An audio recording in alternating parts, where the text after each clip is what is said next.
Ask Jack.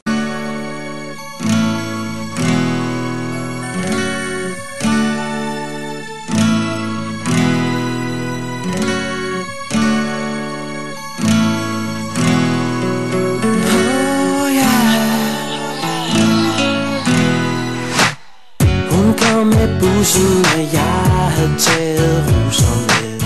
Vi skulle på det der blind date. Jeg havde arrangeret det hele med en fin middag og en god flaske hvidvin. Vi spiste meget spaghetti med kødsovs. Det smagte mega godt, ja.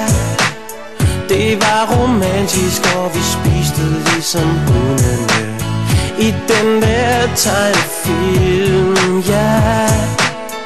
Men da vi kom i seng, og hun lå nøgen ved mig, var der pludselig noget, der bevægede sig mellem hendes ben. Hun var en pækalo. Hun har en pæk, hun har en pæk. Hun har en stor pæk, og det burde hun ikke. Hun har en pæk, hallo. Hun har en pæk. Hun har en stor pæk, og det burde hun ikke. Hun så på mig, og jeg kiggede her længe på den. Så sagde jeg temmelig chokeret: er det en tissemand, du har der mellem benene? Hun svarede: ja, det er så. Måske er det mig, der er lidt gammeldags, men piger med tissemand, det er noget stas. Hvert fald i mit univers. Hun var en pæk, hallo.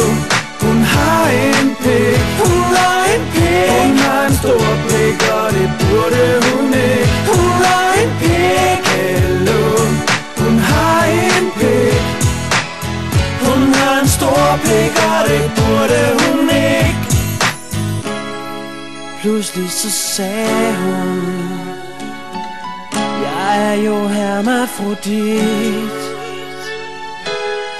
Jeg har også en kusse lige der bag ved min pik.